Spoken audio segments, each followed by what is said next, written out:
اهلا بيكم في حلقه جديده ومميزه من قناه مع بعضنا. هنشرح لكم النهارده الجهاز الفريد والمعجزه ومتعدد الاستعمال بوش BMF 250 CES. هنقدم لكم عنه عده حلقات. لا مش عده حلقات، مكتوب حلقه شامله. لو سمحت التزم بالسكريبت. ايوه بس حلقه واحده مش هتكفي حضرتك، ده عايز له 5-6 حلقات. يا باشا التزم بالسكريبت، مكتوب حلقه شامله يبقى تقول حلقه شامله. ايوه بس انا شايف ان حلقه واحده انت ما تشوفش بعد اذنك، والاخر مره بقول لك التزم بالسكريبت. طب انا مش هلتزم بالسكريبت، وريني هتعمل ايه. هوريك هعمل ايه. طب خد.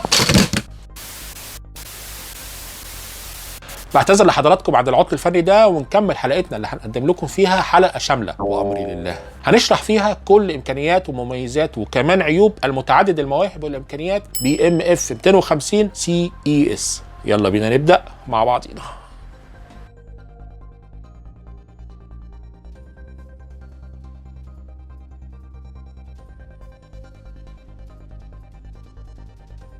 اول حاجه احب اقولها عن الجهاز ده اني ما اعرفلوش اسم محدد بالعربي، ساعات بيسموه قاطع ترددي او القطعه متعدده الاستخدام، انما الجهاز ده فعلا لازم يبقى ملوش اسم لانه بيعمل كذا حاجه مش بس القطع. فلو هنسميه باللي بيعمله يبقى لازم نسميه مثلا العفريت. ايوه العفريت، لما هو اسمه بالانجليزي مالتي فانكشن تول، اداه متعدده الاستخدام، يعني بتاع كله، هتحتاجه في اكتر من استخدام وفي اغلب الاوقات. تاني حاجه احب اقولها ان الجهاز بيحل المشاكل المستعصيه حتى لو تبان صغيره وسهله، انما هي معضله ومحتاجه حل ابن عفاريت. ما غلطتش انا لما سميته العفريت. نبدا ونشرح. اول حاجه الجهاز نفسه بيتكون من ايه؟ هو شبه الصاروخ شويه وبيعتمد في حركته على الاهتزاز، الفايبريشن. السلاح بتاعه بيروح شمال ويمين رايح جاي بزاويه تقريبا 3 درجات، والاهتزازات دي من 15 لحد 20,000 اهتزاز في الدقيقه الواحده. ده يبقى كام هزه في الثانيه؟ طبعا اشهر استخدام لنفس فكره الجهاز الناس اللي فكت الجبس. كان في جهاز كده بيعمل زين، بيقطع الجبس من غير ما يعور الجلد، عارفينه؟ اهو ده نفس الفكره بتاعه العفريت اللي بنقدمه النهارده. مش بقول لكم عفريت؟ طبعا الجهاز نفسه مر بمراحل تطور مختلفه لحد ما وصل انه يبقى بالشكل ده، لكن اهم مرحله تطور هي طريقه فك وتركيب الاسلحه، الاوتو كليك. والاوتو كليك ده عباره عن اني لما بسحب الدراع ده لبره بالشكل ده بيسيب السلاح اللي في الجهاز وبقدر اركب سلاح تاني بسرعه وبالضغط عليه بالشكل ده. تاني حاجه في الجهاز هي الاسلحه اللي بتركب عليه، اسلحه بتقص الخشب العادي والخشب القوي والحديد والسيراميك وفي المتعدد الاستخدام، وهنشوف بيعمل ايه في الفيديو، وكمان الصنفره. وبيجي معاه الجزء الخاص بشفط الغبار، وانا بعشق الاجهزه اللي فيها امكانيه شفط الغبار، تحسسك بالحنيه عليك، خايفه عليك وعلى صحتك. خلينا طب نسال سؤال بجد والله، قول لي ازاي تعمل فتحه مربعه في الخشبه دي بالشكل ده؟ الحال اللي كلنا عارفينه هي الشنيور ومنشار الاركت، نعمل 4 خرام في الزوايا وبعد كده نمشي بالمنشار على الخطوط اللي احنا رسمناها.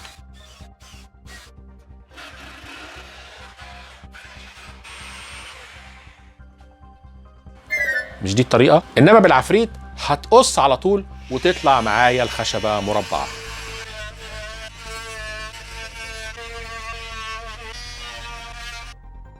واضح طبعا الفرق بين اللي قصيناها بالعفريت مقصوصه سليمه ونضيفه، واللي قصيناها بالشنيور والاركت اطرافها باظت وما بقتش ينفع استعملها زي ما ينفع استعمل اللي قصيناها بالعفريت. هقدر استغلها كضرفه مثلا او غطا للجزء اللي قصيناه واركب لها مفصله ومقبض كمان.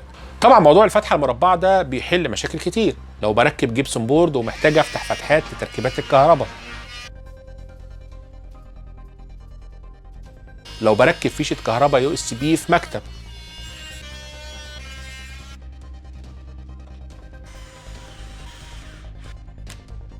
مثلا لو عندي خشبتين مربوطين ببعض بالشكل ده بمسامير راسها تالفه او الخشبه متثبته في الارض ومش هعرف اوصل للمسامير، هفكهم من بعض ازاي؟ السلاح ده بيقص خشب وحديد، عفريت هو راخر، هدخله بين الخشبتين هيقص الخشب بغراب مسامير وبغباوته بسلطاته وبابا غنوجه. لو حبيت تعمل شغل تعشيق ان الخشبه دي تركب في الخشبه دي مش للاخر، باننا نحفر لها مكان تبات فيه، هنعلم الاول دوران الخشبه ونحدد السمك اللي هننزل بيه. في العادي بستعمل المكده سنه سنه لحد ما نحفر لها مكان، او بالراوتر ونبقى نربع الحروف، مش كده؟ انما بالعفريت انت بتقطع تورته يا باشا.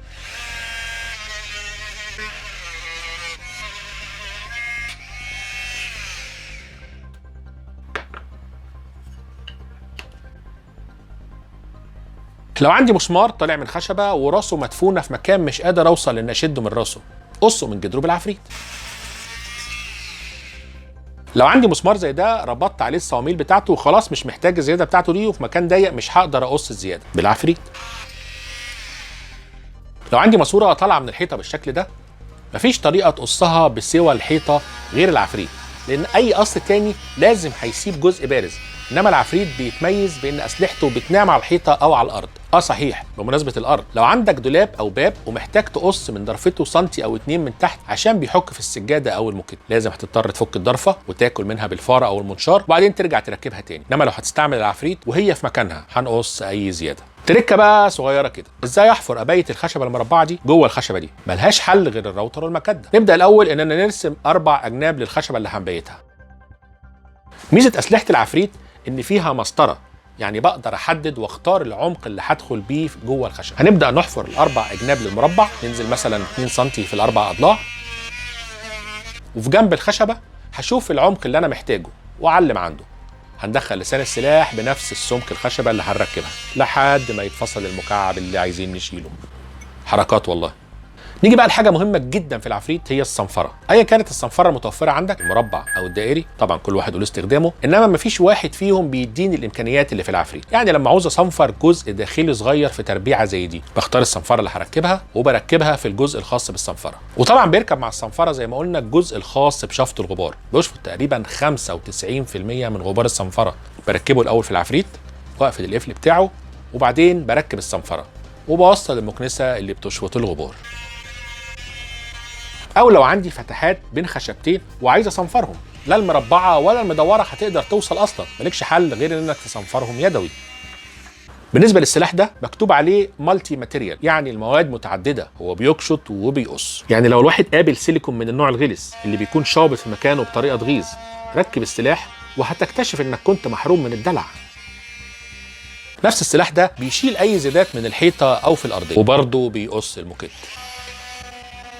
نيجي بقى للاسلحه المميزه جدا جدا، اسلحه قص السيراميك. لو انا عايز اعمل فتحه مثلا اركب فيها فيشه، او بلاطه مكسوره عايز اغيرها، بركب السلاح الالماس ده وببدا اشتغل بيه. وعشان اكون صريح معاكم، انا ماليش قوي في شغل السيراميك، انما الاداه دي مهمه للشغل الزياده او الاضافي، مش لشغل التركيب وقص السيراميك. طبعا انا جربتها على سيراميكا عندي، والسلاح بياكل في السيراميك زي ما كان بياكل في الخشب. أسلحة الجهاز ده سواء الأساسية اللي في العلبة بتاعته أو الأسلحة الإضافية اللي ممكن تشتريها لوحدها، كلها صناعة سويسري. محتاج أتكلم ولا خلاص وصلت؟ كان من ضمن العيوب اللي أنا ناوي أقولها إن مش بقدر أتحكم في العمق اللي بنزل بيه لما باجي أقص بالسلاح ده، لأن معلهوش مسطرة. إنما لقيت جوه الجهاز وفي العلبة بتاعته القطعة دي، حاجة بسيطة بس فكرتها تحفة. مكتوب عليها 4 مقاسات مختلفة، 8 و10 و12 و14 مللي.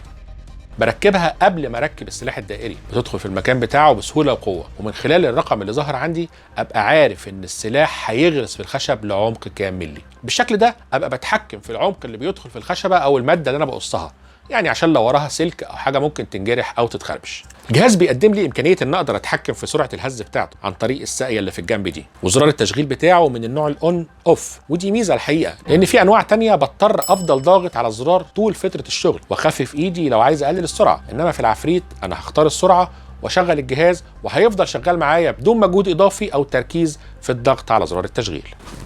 نيجي بقى لعيوب الجهاز. اول عيب، الجهاز لحسن حظ قناتنا مش مشهور قوي في الوطن العربي. انا شفت ناس قليلين اللي بيستخدموه برغم كل امكانياته اللي شرحنا جزء بسيط منها.